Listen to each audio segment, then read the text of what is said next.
All right, everybody. Hey, it's Andrew, Top Fitness Strategies. Welcome this evening. And we got something in store for you, and we're going to have a good time with this one. But before we get started, you know how I like to do things. I have to talk about myself for a little bit. Why? Because it's my business, of course. Top Fitness Strategies. That's how we do it around here. So if you're watching for the first time, thank you. Welcome. Go visit topfitnessstrategies.com. And I'm going to be putting up some links as we go along here. And also, if you're here for the first time, once again, thank you. I always have what I call sponsors for my programs. And the sponsor I'm doing this evening is myself, of course. And one of the things that I offer is and I put a link up here, is something to one of my, hold on a second here. And let's see, I should have had this already to go. Let's see, sponsor. Yeah, I'm real professional here this evening. There you go. And what this is I put together a site, a website through Top Fitness Strategies. And it goes back to a lot of past interviews that I did, and you'll read about it if you go to that link. No, not a problem there. I'm not going to bore you with it here because we have a special guest, and it's going to be a lot better to hear him live now than it would be to get him later. So what I'm going to do is at this point, make sure I got everything posted on there. Okay, so my guest this evening, Scott Gaskins, and this is, and I like to say how I ran into folks or how I met folks. You know what? Well, I'm just go ahead and put him on the screen with me right now. There he is. There's Scott. So welcome, Scott, to this evening, and thanks for joining me. Thanks, Andrew. Appreciate it. I'm excited to be here. Okay, this is going to be fun. So I always like to tell people how I ran into the folks that I'm interviewing.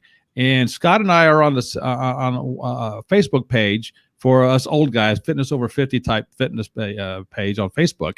And he posted something a few weeks ago, maybe a couple weeks ago, about how his journey to be in the shape that he is today, how it started. And I said, I got to reach out to this guy because this is phenomenal. And so I reached out to him, and he got back with me, and we just chatted back and forth via email and messenger. And we actually talked live the other night for the first time, him and I, and to set this up. And it was funny because, and correct me if I'm wrong here, Scott, but I was excited to talk to him, and I can tell him and I, we just connected instantly. But at the same token, I didn't want to keep asking him questions because I wanted this interview to be organic. And so we kept going off on different topics, whiskey for one of them, but then we kept coming back to fitness, and we had to stop each other. No, we can't talk. So am I accurate with that one, Scott? You are accurate in that one. We had a hard time staying away from the topic. Okay. So all that being said, so tell us about yourself, Scott. Tell us about basically anything you want to talk about, because my whole thing tonight is I want to make sure we talk about your story from when you said, all right, I got to do something with my life, and changed it. So back up however you want to go, and I'm going to do a couple things behind the scenes while you're talking. How's that? All right. Sounds good. I'll start just with a really quick recap of, how it all started in the beginning. I started when I was 13. I was not only a short kid, but I was a skinny kid, and had some challenges with anger, let's say. I had a temper. And so on my 13th birthday, I asked my dad if I could go and join the gym. And he said, well, yes, but you need to learn how to do it right. And so he took me down and introduced me to the owner of the gym, a guy by the name of Jimmy Payne. Jimmy was all of 5'5" and just a dynamo. And it turns out he was also 1950 Mr. America. Oh, my gosh. And Jimmy took me under his wing, and he taught me everything I knew about gym etiquette and lifting and how to spot someone, and, just how to develop the discipline to go to the gym and just work your ass off. Right. I mean, that's just his mantra. He always used to say, very much like Arnold Schwarzenegger would say, your first rep starts when you think you can't do anymore. That's good. I like that. I've never heard that before, but I like that. It's good. Yeah. And so, I worked out religiously for years. I was a competitive powerlifter for about 18 years. But throughout all of it, I never paid attention to diet, ever. I didn't have to. Mm-hmm.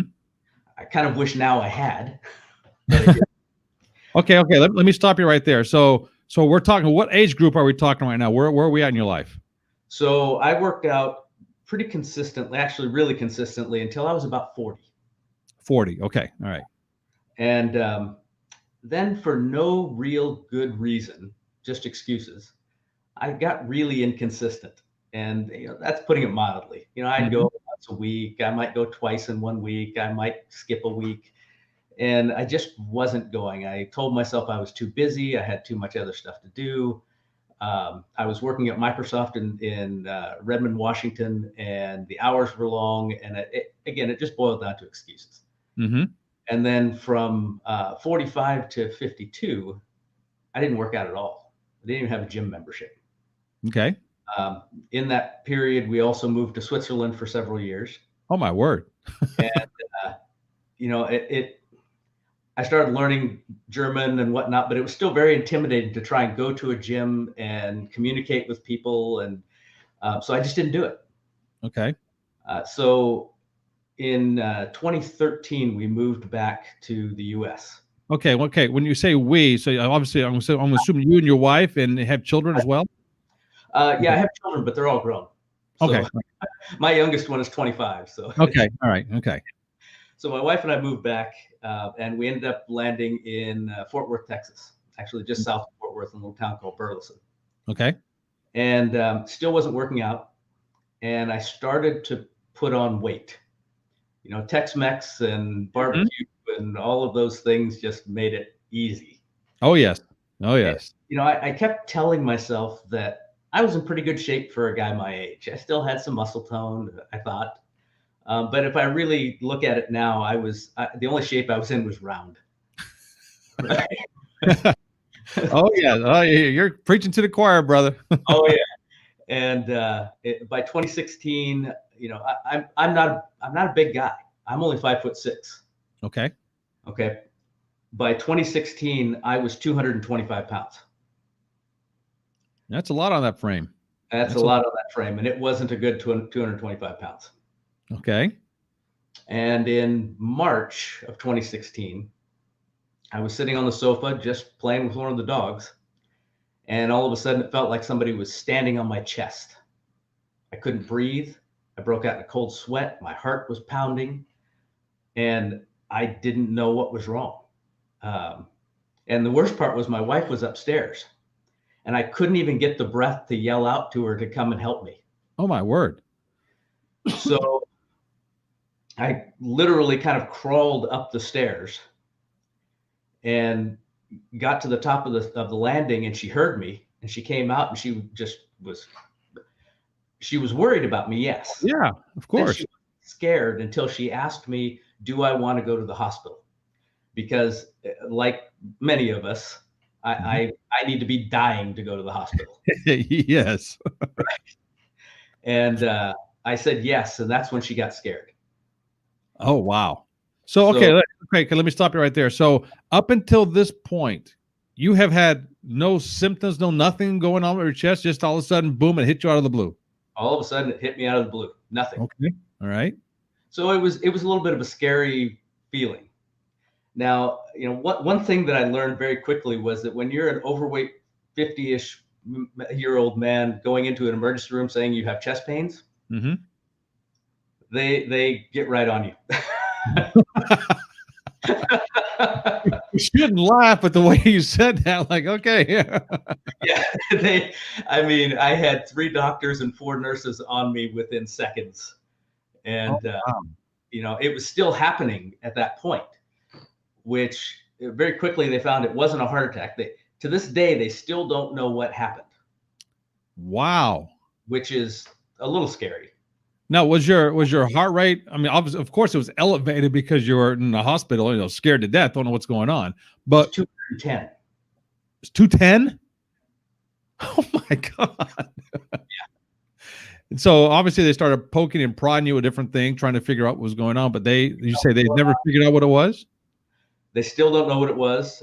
They started, pumping me full of saline. They put me on oxygen, and it started to abate. And finally, it stopped happening. But they said my heart was fine, other than it was racing. Mm-hmm. And So they set me up with a cardiologist and said, go home, you're fine. But that really crystallized in my mind that I had a problem. Okay. All right. And that I wanted to be around for my family for a long time. Of I course. needed to make a change. Okay. So, you had the scare. You went back home, and then you said, okay, I need to get a gym membership. You got to start working out again. Or did you go a different route at this point? I did go a different route. I didn't want to get a gym membership until I actually got a clearance from the cardiologist. Okay. All right. I see a cardiologist for like 4.5 weeks. Since it wasn't a heart attack, they confirmed that. Mm-hmm. There wasn't an urgent need to go to the cardiologist, and that was the soonest appointment that I could get. Okay. So I thought, well, the first thing that I need to do then is start researching diet. What do I need to do? Because, one thing that I've always known, even though I never really did anything about diet, I always knew that you cannot out-train your diet. It's Exactly. right. And it's always fascinating to me. You see someone, they get on the treadmill for 20 minutes and they burn 150 calories, and then they go eat a piece of cake because they worked out. Yeah. It doesn't work that way, right? And almost everybody watching this or listening to this is guilty of doing that. Okay. Don't tell us you're not, because Scott and I know better. You're guilty of doing it. Or you went and drank those 2 sodas and that was 300 calories. Exactly. Yeah. Right. It's just that kind of, you're rewarding yourself, but you don't realize you're actually just making the problem worse. And so I'm a bit of I won't say it, I'm severely OCD about certain things. Okay. Drawers in the kitchen have to be closed all the way. Where you and I we split a little bit here. Right. Now you and I have been right together. Now we're going to split a little bit here. Everything has its place. If it's not in its place and I need it, I will forget it. I guarantee it. Like I said, all the drawers in the kitchen have to be closed completely at all times. We're like, this is like the Odd Couple, Oscar and Felix, because I'm like, I'll get the drawers tomorrow. Other things I don't. There's just those certain things that trigger me. Well, one of the things that's good about it is that when I make something a priority and I make it important to myself, I can't not do it. Okay. All right. And I will start to obsessively research it as I do it. And so I started researching diet. What did I need to do? How could I start?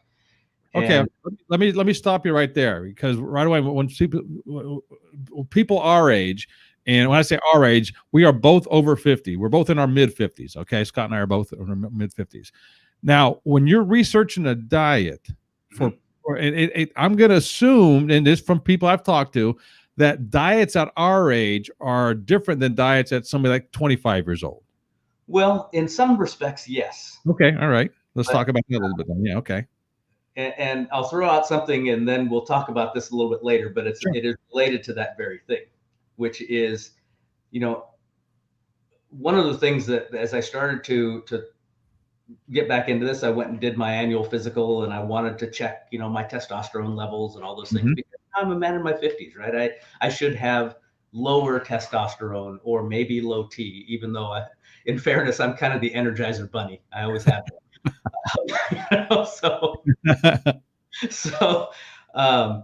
And as it turned out, in 2016, when I went and did my annual physical, even as bad a shape as I was, my testosterone level was 891. Wow. Okay. Now, just so for folks who don't know, what should the average at your age at that time? What should have been roughly? They say it's anywhere from 250 to 400 would be average. And you were over 800. I was almost 900. And like I told you the other night, I bet your wife is happy about that. Yeah. Still 871.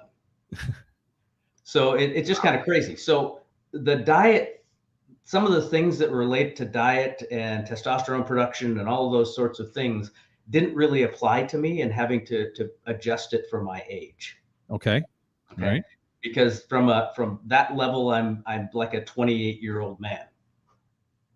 And I attribute to a couple of things. One of them being, I'm mentally 12, so I might be 57 years old, but I'm mentally 12. So if I average it out, I'm only 34, so I'm right in the pocket. All right, there you go. Just to be clear, this was before you started doing any kind of modifications to your diet, correct? It was. Okay. All right. It's kind of crazy, and my doctor calls me a mutant. And I have some theories about it, but we'll talk about that a little bit later. Yeah. Okay. So I started researching diet, and I wanted to start simple, right? The first thing was calories in, calories out. Yep. I had to eat at a deficit. But I first had to figure out what was maintenance, what was maintaining that weight today, what was the maintenance calories. Okay. Stop right there. So when you say the maintenance, so explain what you mean by that. What I mean by maintenance is how many calories do I need to eat to stay the same weight that I am today? Okay. This was before you was working. This is back. Well, this was right at the very beginning. So here it was, 225 pounds. How many calories to not gain weight or lose weight? Because it's kind of critically important to figure that piece out. Okay. There are lots of calculators online that can get you close.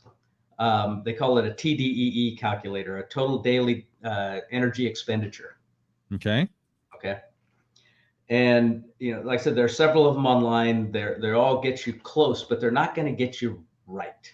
They'll get you in the ballpark.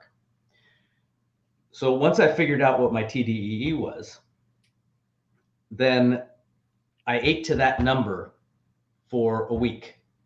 Okay. See if I gained weight or I lost weight. And it turns out I gained a pound. By just sticking with that number. Just by sticking with that number. Now, did you also have to start? So let me ask this a different way. Did you know the amount of calories you were consuming before you did that? No. So you never figured out your calorie intake before that? No. Okay. How did you start using a portion size, or how did you figure out the calories? I started weighing everything. Okay. And calculating and using MyFitnessPal to track everything. Okay.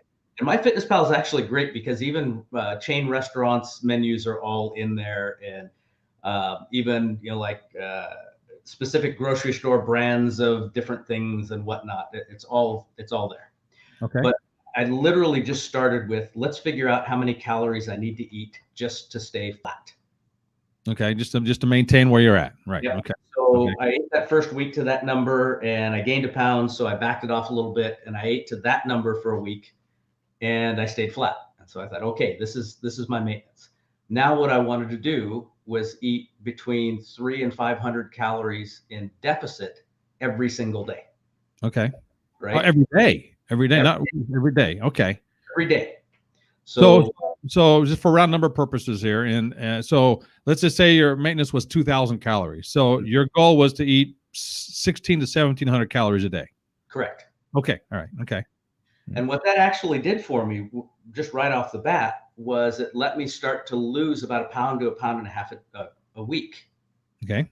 In body weight. So that was good. That was a nice slow burn, because one of the things that I've been reading and one of the things I kind of knew was that when you go too fast, it's hard to sustain, it's hard to maintain. You start to get, loss of elasticity of skin and all of those sorts of things. And so I really wanted to do a slow burn on it and just kind of do it right. Okay. All right. And so I did that until after the cardiologist appointment. Okay. And then I joined a gym. All right. All right. Okay. And for those who just join us, I'm Andrew Poletto with Top Fitness Strategies. I'm interviewing a new friend of mine, Scott Gaskins, and we're talking about how he went from not being physically fit a couple of years ago to being a freaking Greek god at the body right now. You see his picture. So right now, okay, we just got through. We're talking about diets, and so he just found out he had heart issues. Well, not heart issues. He didn't know what kind of issues he had, but he had to go see a cardiologist. So he just started figuring out his diet, and now we're at the point where we're going to start hitting the gym. And how long ago was this? We're talking 16. Excuse me. 2016. 2016. Okay. All right. Okay. So you talk to a cardiologist, and what did he say? He said, "You're fine. There's nothing wrong with your heart. You're cleared to go work out. We don't know what happened to you, but he had some theories, but none of them that we could validate. So we just chalked it up to something that happened, and let's hope it doesn't happen again." Okay. Mm-hmm. So I actually joined the gym on my birthday in August. Okay. 2016. And this was a local gym? Yeah, just local gym. It's literally the one that I was going to at the time is literally a mile up the road. All right. Okay. And started back at the gym and realized that, wow, was I out of shape. So, all right. So let me ask you a couple of questions here then, because different people that will be listening to watching this in the future will say, okay, when people say they join the gym, us gym rats, muscle heads from back in the day, we're talking pumping iron right away. And then from the distant runner type people, they're thinking more of the cardio type machines, the ellipticals and stuff like that. So what were your plan? What were you planning on doing? So I went back to weightlifting. Okay. It's what I do. It's what I loved. And I've joked many a time that my cardio consists of walking past the cardio machines and trying not to make eye contact with them. I do a little bit of cardio now, but a lot less than most people might think. Now, which brings up another point. I want to make sure I don't want to make sure I want to say this. If you folks are listening to this and you say, you know what, I can relate to his story quite a bit, because a lot of us can. All right. Now, we talk about weightlifting versus cardio, and not in a negative way for either one of them. But if your goal is to change the way your body looks, doing strictly cardio is not going to do it. So, for instance, if your body's in the shape of a pear and all you do is cardio, you're going to be a skinny pear. And that's not what Scott was talking about. He said he was out of shape, he was overweight, and he's trying to get back into some sort of shape. And it wasn't going to be by doing cardio. So wanted to make sure we interject that. And okay, so you're going to lift weights. So all right, go on. And I was already losing weight, right? I was eating at that calorie deficit. I was already losing weight. And I really wanted to start to maintain or build muscle as I was losing weight. Mm-hmm. So now it came to the point of not just working out, not just lifting, but now I had to go a little bit deeper into the diet piece. I had to start understanding macros. Okay. My protein intake, my carb intake, my fat intake, clean carbs versus processed carbs, saturated fats versus non. So it just had to go through and really start to understand all of those things. Again, tracking everything that I ate. But I started reading, and to maintain muscle and even potentially grow muscle, you want to be at about 1 to 1.2 grams of protein per pound of body fat or body weight. All right. So that meant that at that time, I'm 215 grams of protein at a minimum, and trying to get that kind of, what do you eat in order to get that kind of protein? That's going to be my question coming up. Okay, so how do you do that? Just consuming 6 protein shakes a day or something of that nature, right? And it's funny because Scott and I were coming from two different perspectives here. He's like the OCD guy; he counts every little thing. I'm the total opposite. I'm like, you know what? All right, I'll put this on my plate and eat it. I don't know how many calories it is, but and obviously when you look at us, who looks a lot better? He does. So obviously he's doing something a lot better than I am at this stuff. So, well, and I'll say even today, I don't meal prep. You don't what? Oh, you don't meal prep. I don't meal prep. I work from home. Okay. I can go in and I can make my meals at point in time, and I can make sure that it's what I need, right? So, okay. So being able to do that and really start to think about my protein intake, my carb intake, and what macros I wanted to have, what split did I want to have to continue to lose weight, to continue to keep or even maybe gain a little bit of muscle. And it took a lot of trial and error, right? You know, there are macro calculators out there that say, well, this is what you should do if you want to lose weight and whatnot. They're very generic. And those numbers are just a starting point. You have to start playing with them. You know, if you're carb sensitive, or if you have different insulin responses, or all sorts of things, right? That drive what percentages of your macros that you should actually be eating. All right. So now let me ask you a question. And I don't know if you can answer this or not, because you have a whole different kind of mindset than I do with this. If you're talking to somebody like myself who is, and I use this term lovingly, it is not nerded out on all the macros and numbers and like that and everything else, how do you suggest that they approach everything to get results? Again, it's the trial and error sort of thing, right? Take the macro calculators, take the TDEE calculators, but don't take them as the gospel. Okay. Right? Eat to those, to their recommendations for a week, and see what the response is. See what's happening. See if you're making the changes that you want to be making. At a certain point, throw away the scale, because it's irrelevant. Exactly. Thank you for saying that. We finally agree on this. All right, good. Yeah. If you want to track progress, measure. Yes. Measurements are going in the right direction. Who cares what the scale says? Mm-hmm. Right? Yep. So, you know, going back to the working out part, it was humbling. I had no strength. I had zero stamina. You do 1 or 2 reps and they felt great. And the third one, it was like somebody put a bolt through the machine. Mm-hmm. Now, and I understand exactly what you're talking about. And because I often, some of the people I talk with, I say this all the time. If you're going to start working out again, the only reference you have is to go back when you were 25, 30 years old, and you think you're still able to push that kind of weight, and you're not. So don't be Mr. Macho and want to keep doing what you did before. You got to start over from somewhere. So figure that out and forget what you've done 20 years ago, right? Check your ego at the door. Yes. It doesn't matter. Yeah. Right? It doesn't matter how much weight you're doing or not doing. And that's one of those things that I think is intimidating for people in going back to the gym, is that they feel like everybody is staring at them. They feel like everybody is watching them. Yep.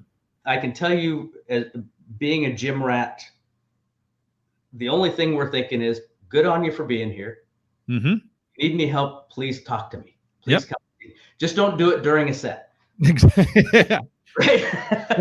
I tell people, believe it or not, the gym where guys are pumping iron is one of the friendliest places you're ever going to go, because everyone's there. They know where they started. They know where you're starting. And if you're attempting to do it, they're going to help you out, be your cheerleader.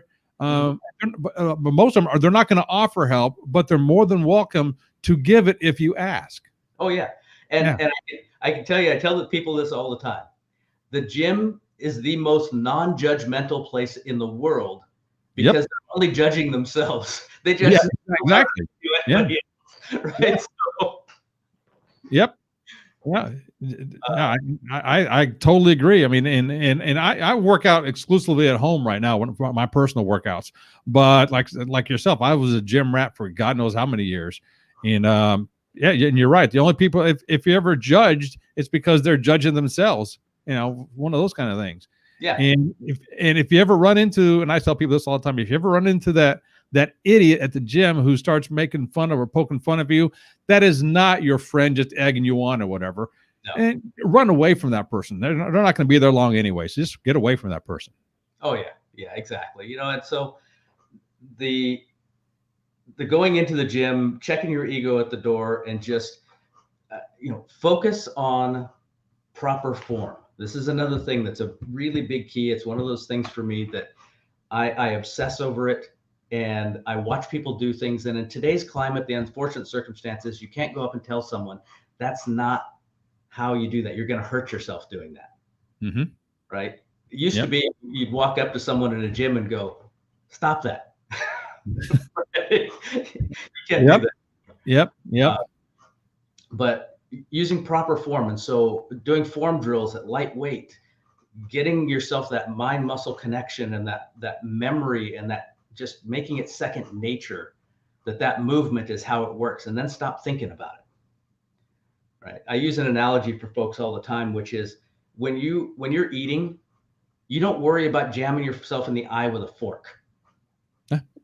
Good point. Never thought about that. Yeah, Right. You're right. You just eat, you're talking, you're reading, you're watching television, you're doing things. You're not thinking about eating. Well, the same thing about lifts. If you've drilled your form and it's become second nature and it's just natural, stop thinking about it. Just do the lift. You're either going to lift it or you're not. It makes sense. You're either going to lift it or you're not. Yeah. Figure out the form and go it now. And you and I, we can talk individual workouts and how much you can bench and curl and blah, blah, blah all day long. But that's not what I want to talk about here. I want to talk about more of your formation, because the picture that I have of you, once again, is you look phenomenal. And to get to that point, that's what we're talking about. So, so you started working out. You started eating right with all the macros and the calories and everything else, which is another thing I want to bring up. Now, speaking of calories, just because you had a calorie deficit or you started marking your calories doesn't mean that, for instance, you can, if you're eating 1,500 calories a day, I'm just throwing out a number, doesn't mean you can eat 1,500 calories worth of jelly beans a day and call it done. Right. Yeah. And that's really the thing, right? Is that you have to eat clean, and eating clean is not hard. And the thing that people always think of, they go, oh, well, I have to eat boiled chicken and rice and stuff like that every day. No, use seasonings on your chicken. It's okay. There's no calories in them. Right. You can do, seasonings are your friend when you're eating clean. Right. You can make things taste really, really great.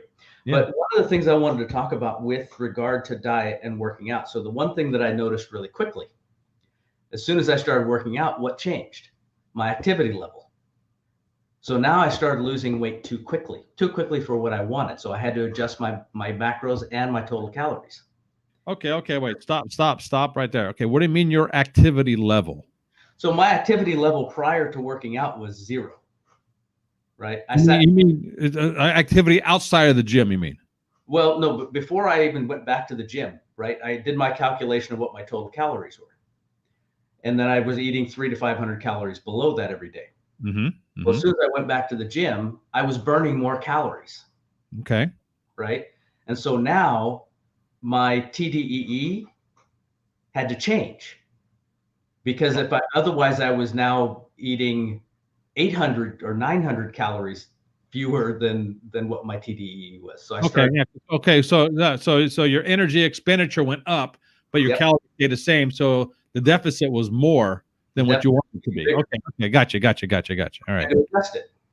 Okay. And then I found, as I started losing more weight, I had to recalculate about every 2 months, because those numbers kept changing. And so what happens with people, and what was happening with me, is I would hit a plateau. Okay. I was losing weight, so my TDEE was dropping again, even though my activity level was up, right? Okay. So it would level off, and I would plateau. You plateau in terms of your what the stuff you can lift, or what do you mean by plateauing, or what? On my weight loss. Okay. Right, it would just stop, and so I wasn't losing weight. I wasn't losing the fat that I wanted to. It would just stop. And so I realized, well, wait a second, all these numbers keep changing because I'm losing weight, I'm getting in better shape. And then there was a point where it flipped, where I was in good enough shape that my TDEE started going up, even though I was still losing weight. Because my metabolism was now just working overtime all the time. Okay. So make sure I'm understanding. So when you say your TDEE flipped, you were at a point where you were burning X amount of calories with your workouts a day. And all of a sudden, because you were burning that, your body says, hey, to maintain what we got to start revving up a little bit. So all of a sudden, without changing what you're doing, your metabolism started kicking in, and so you started to burn more calories than. Correct. without changing your activity level. Is that right? Right. And Okay, I was right. still losing weight. So I had to actually start to adjust it. So for example, when I first started, before I was working out, my TDEE was 1,800 calories. That was my activity level, my age, and for maintaining. It was just under 1,800 calories. Okay. Today, at 173-ish pounds, my TDEE for maintenance is 2,900 calories. Oh, wow. Right. That's a bit, and that's just in a few short years. Yeah, that's 4 years. Yeah. Wow. Wow. Okay. So once again, we can stay on this topic all day long. And actually, I only asked for a half hour of your time. We're going for 35 minutes. I have more stuff to. You Wait, good? You let's good go. with it? All right. Okay. So one of the things that I don't even know how to say this properly, that I noticed about your pictures that you posted, not the one I showed, but other pictures, is you have well, everyone has them, but your abs are pretty prominent in your pictures when you're flexing and everything else. Yes, I know I'm not getting all I'm still a head roll and you're still a head roll, but we know a good male body when we see one. Okay, let's just make sure we say that like that without offending anybody, and so we're not trying to do that. So my question is, did your abs develop because you were working them more, or because of the calorie deficit that you were losing so much weight? I mean, a combination of both. But what do you consider most or more important in that this aspect? Abs are made in the kitchen. Okay. Right. Everybody has them. Everybody has a six pack. I've been saying that for years. Yes. Yes. Just gotta go find it. And those are made in the kitchen. Right. Yep. Use your abs all the time in virtually every exercise that you do, especially your big compound movements. Right? Yes. Do I do focused ab work? Of course I do. Yeah. It's usually on my active rest day. I'll do, some abs and some cardio, and that's about it. Now, since we're on the subject of abs, and I want to throw this out there, and if you think I'm off my rocker, say so. But all these things we see on television, like 6-minute abs or 7-minute abs, whatever minute they are nowadays, just because you do them for like 6 or 7 minutes a day doesn't mean you're going to start developing abs. If you look at the real small fine print that they flash really quick, it's going to say with the proper diet and after so long, you might see something eventually, but you got to also do more stuff. Yeah. So you can't just buy a machine and think you're going to get abs in 2 weeks. Yeah. And, the interesting thing is that I've never had abs in my life until now. Not even back when you were bodybuilding back in the day? No, never had abs. I was always carrying, I was a power lifter. I didn't diet. So I had the table muscle. Oh yeah. But it's all in the kitchen. Yep. And you say you're a power lifter, and I'd like to put this out there as well, folks. Just because you see a power lifter, and I got in this conversation with somebody the other day. That's why it come to my mind. So I'm not trying to derail anything here, but since you've been a power lifter, just because a power lifter doesn't have the sculpted body like you're used to seeing on maybe a professional athlete or something like that, doesn't mean that person isn't an athlete themselves. They're just athletic in a different sense than what the TV shows it. I mean, you can't be a power lifter at the level of Scott was. I mean, because you can't say you're a power lifter and just because you lift up a weight at the gym. There's more to it than that. Yep. You were an athlete. You were a pretty top-notch athlete. Just because you didn't have the six-pack abs doesn't mean you weren't an athlete, correct? Sure. But I'd get winded really fast. Of course. I didn't have good. I don't want to say this really, but I didn't have good conditioning. I was strong, but I wasn't in shape. Okay. Right. Now I'm in shape and I'm getting strong again to a certain degree, not nearly where I was before. And I have no desire to do that. But the strength is coming back. No, it's funny you say that, because at my age, and like I said, we're about the same age, mid-50s. A few years ago, I told myself, I don't want to bench press a Buick anymore. I mean, once my PR on the bench was 340 pounds. I'm looking back like I don't want to do that anymore. But I still would like to get in shape and look halfway decent. But to me, lifting heavy and going that route is not how I want to do it. And the more people I talk to that are our age, the more people I find out feel the same way. Yeah, I want to look good. I want to exercise and do something at the gym. But the days of me, bench pressing a Buick, as I like to say, is over. Do you feel the same way? I do. And the funny thing is I haven't touched a bench press since I've been back in the gym. Really? Now, people watching this are going to want to know. Okay, a day in the life of Scott at the gym. Give me your Monday routine. What do you do? Monday's legs. Legs. Okay. Monday's legs. Start off with just warming up on some leg extension and go directly into squats. Okay. We do lots and lots of squats. Okay.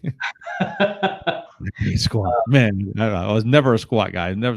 I have naturally big legs, and I didn't want to keep them get them bigger. So I always try to stay away from that. Believe it or not. Squats. I always have.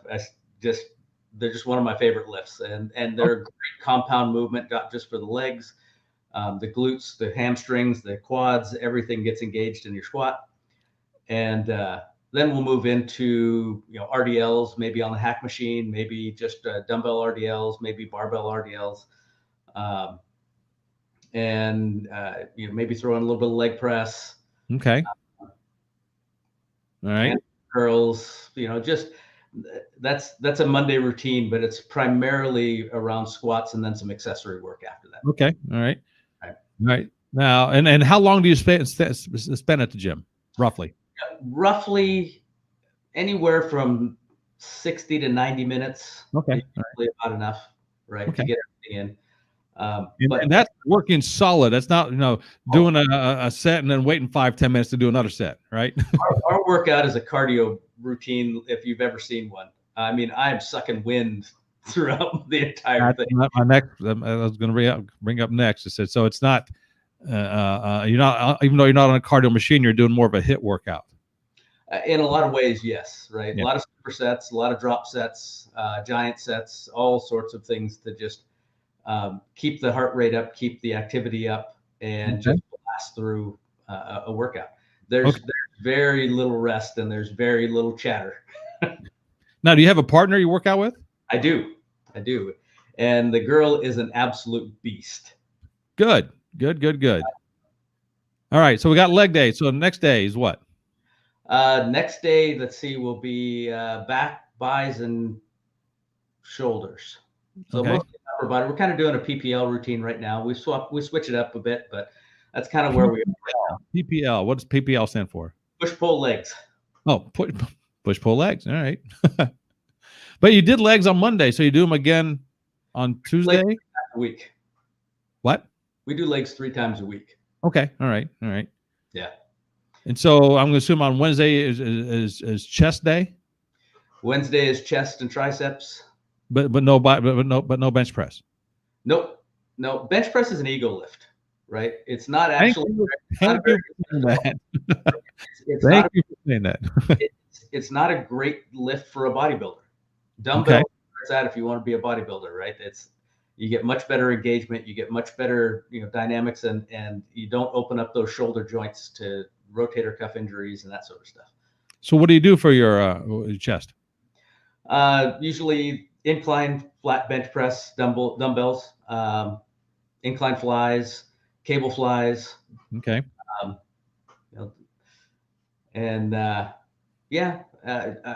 do a lot of band work as well. Okay, good. I'm a big fan of that as well. Except my workouts are at home, and I'm not going to get into my story about doing that at all. All right. So once again, we can go on, and I can dissect or go with you and talk about every little individual thing, but we're not going to do that because you work out, I work out. Everybody has their own type of workouts. My next question is, since a lot of this has been based on food intake and burning calories and things of that sort, do you drink any kind of supplements at the gym before or after? Take any kind of vitamins? What's your philosophy and all that kind of stuff? So I take very little. I have a pre-workout. I usually put some EAAs or BCAAs in my water for the gym while I'm there, drink them as an intra workout. I do have a good powder, mix it in with oatmeal in the morning, and maybe a little bit of applesauce or some cranberries or whatnot. And that's my breakfast. Okay. And I just started taking glucosamine just for joints and just for joint health. And that's it. Okay. And let me backtrack a little bit because you mentioned testosterone earlier. So I'm going to assume the answer to this is no, but I'm going to ask for anybody that wants to know, are you taking any kind of testosterone enhancements or dehancements or whatever it is at this point in your life? No, actually never. Okay. Funny story about that. I'll go way back when I was about 18 years old. A friend of mine gave me, he was taking a cycle and he was breaking out really bad and he had some kind of negative side effects. So he gave me his cycle, which I don't even know what it was. I took it home and I pondered on, should I actually do this? Should I try this? Right? You're young and dumb and you think about it. And of course, yeah. I took it home and then I went to work. And when I came home, my mom had found it. Uh-oh. She just lost it, and it freaked me out so much I got rid of it, and that was it.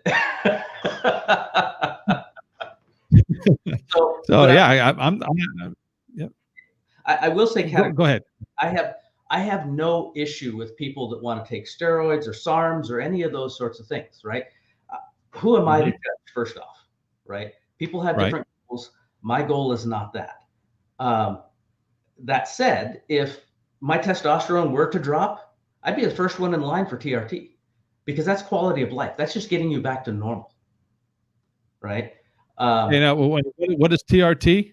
Testosterone replacement therapy. Okay. Right. It's for low testosterone. It's a medically prescribed testosterone.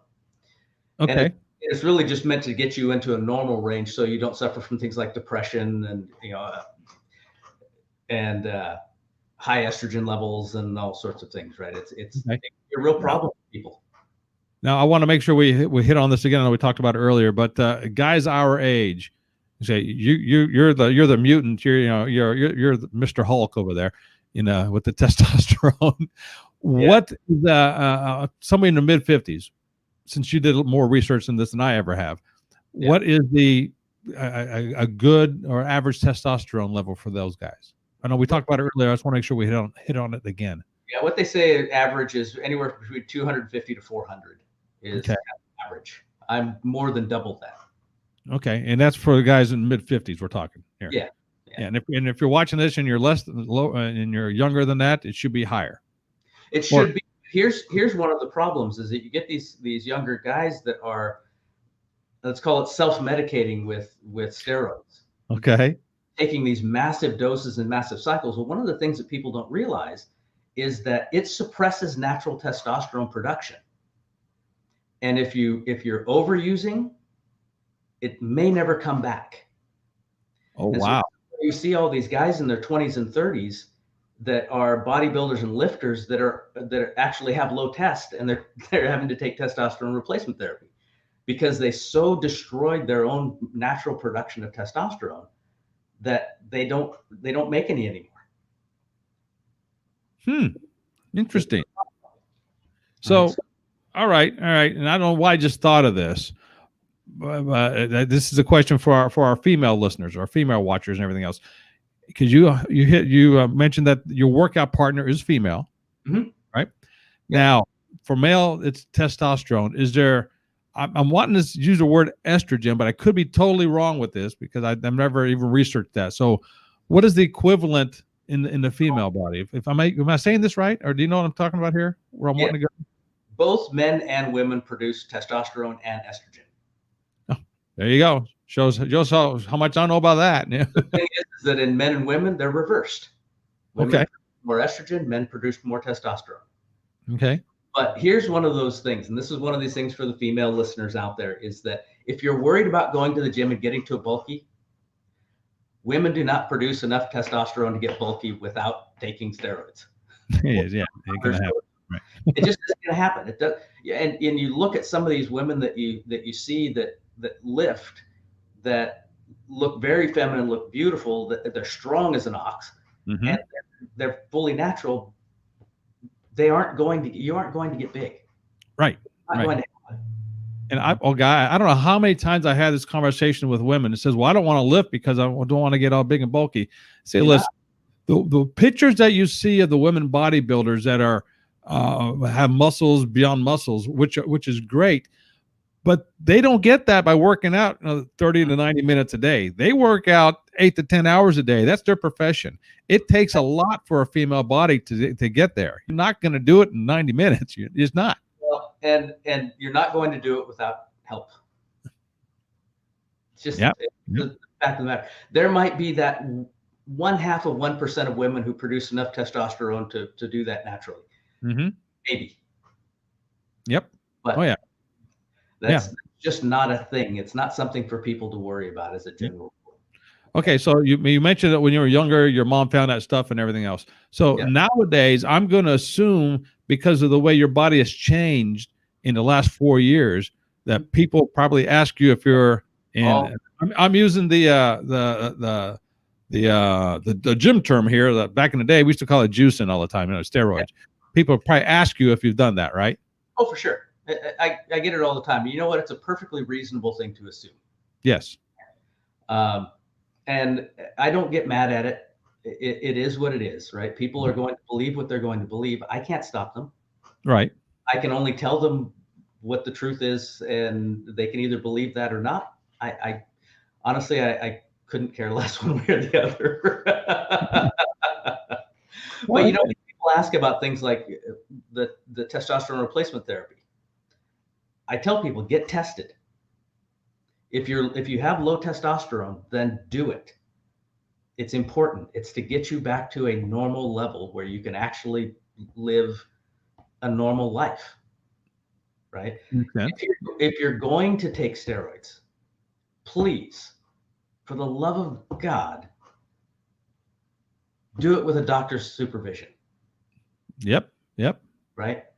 They're going to check your blood levels. They're going to check everything on a regular basis. They're going to dose you the proper dose. If you're going to do it, go to a doctor, talk to your doctor about it. Mm-hmm. Don't do it on your own. Oh, absolutely. And I also want to throw this out there. Now, if anybody's going to watch this, or whoever watches this from the start and heard your story, a lot of us, myself included, can relate to it because of the age. And for me, it was right about the 45-year-old, 50-year-old mark. I'm like, you know what? Especially watching some of my friends happen to, just keel over and die. I hate to say it, but we're at the age where we have friends that are doing that. When we were 25, 30 years old, we never thought about it. Now we're like, wait a second here. What did they do, or what am I doing that they did, or is that going to happen to me? Mm-hmm. Before you start on my whole point here, before you start on a journey like Scott's and make the change that he did, he consulted his doctor. Granted, he had a scare of why he did it, but even if you don't have a scare, you should go consult your doctor before you start on any kind of program that Scott did or I talk about or anything like that, because it's just life, and we're getting older. We need to do stuff like that and talk to the professionals, right? Yep. Yeah, and so the consult a professional, regardless of what it is you're trying to do, whether you're wanting to get on a steroid cycle. I guarantee you, your doctor would much rather he do it than you just go do it yourself. Absolutely. So fantastic. Yeah. Well, Scott, I tell you what, we're getting close to the hour mark here. And my word, this has been great. You and I, we can talk for days, I'm sure. I wanted to cover, because this is a really important thing. Yes, please. That nobody really knows. I'm a bit of an empiricist, right? My background is in biology. And so I experiment with things, as I've talked about before. Well, last November, I decided to try a 90-day experiment where I went 100% plant-based diet. Okay. At the end of 90 days, I assessed, did I have more energy? Was I feeling better? Was I getting better results? And the answer was yes-ish. Okay.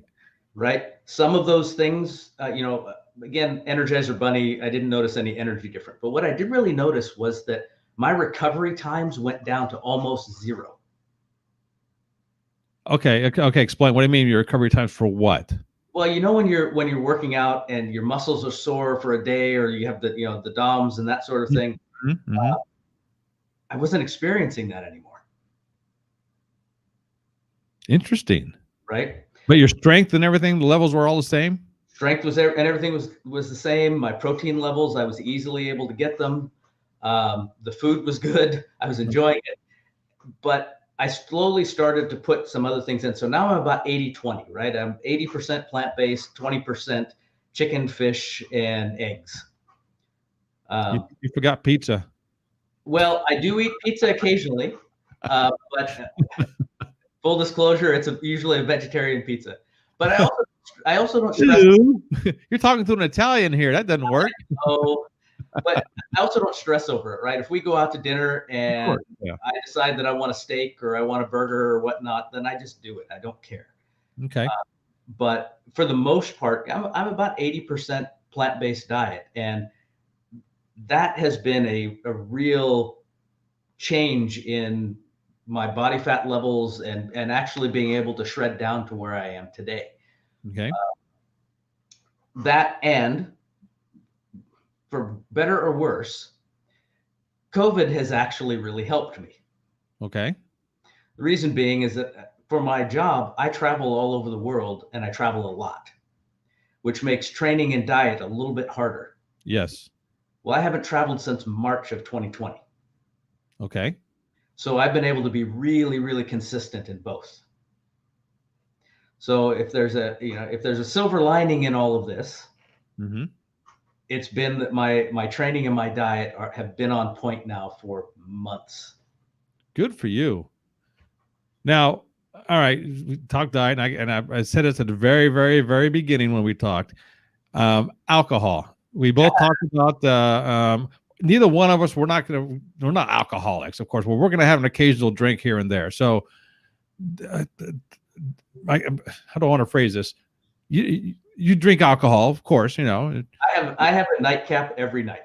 Okay, that's my question. So how often do you, okay, that's going to be my question. Right. I'll have one drink. And the drink is usually what? Scotch or any whiskey. Okay. Or gin. Okay. So no beer? No, the occasional beer, but wine or anything? Beer, wine? Wine occasionally as well. But okay. My go-tos are Scotch and gin. Okay. Both of them have 0 calories, or 0 carbs, 0 fat, 0 protein, and they're only about 65 calories. So I was going to say, I bet you figure out how much calories are in those things, don't you? Fantastic. All right, Scott. Well, we're right at the hour mark. This has been great, and maybe we can do this again in the future. But do you have any parting words for people who are watching that you'd like to say? Just one thing. People always ask me, how do I stay motivated? Mm-hmm. The answer is very simple. I don't. I'm different. Okay. I can't leave on that. No, you got to explain that. What do you mean you don't? I'm not motivated. I'm disciplined. There you go. Yeah. Right? The most important day to go to the gym is the day that you don't want to. There you go. The important day to eat right is the day you're not feeling it. Just is. One of the things I tell people, because I'm being a trainer, there's no personal trainer on the planet, I don't care who you are, that will motivate you. A personal trainer cannot motivate you to do anything. You got to get your ass off the couch yourself. Once you do that, then guys like myself and Scott, even I don't even know if we didn't even talk about whether you're certified or not. It doesn't matter. But if somebody comes to you and asking for help, you're going to help them. But you're not going to grab them off the couch. They have to get off the couch themselves. Yeah. Again, motivation only gets you to the gym. Yep. It wanes pretty fast. Yep. Good point. Oh, I love that. All right, Scott, if somebody wanted to get in touch with you, and I posted this earlier, I know I put your Instagram account out there. And if you want to say what it is and different methods to get in touch with you, go ahead. Instagram, Scott Gaskins. I also have a website that talks a little bit about the journey. I need to be better at updating it, but it's agingiron.com. And then come find me on Facebook. Friend request me. I'll be happy to talk with you.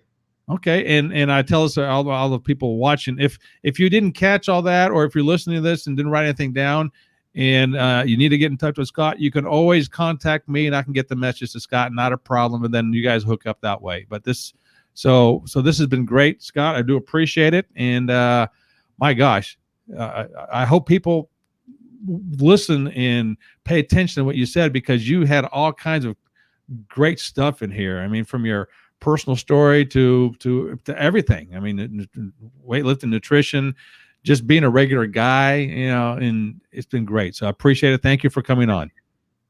Thank you, Andrew. Have a great one. You too. All right, folks, this is it. Follow Top Fitness Strategies here. YouTube, you know how to do it, and we'll go from there. So until next time, this is Andrew and Scott. Ciao.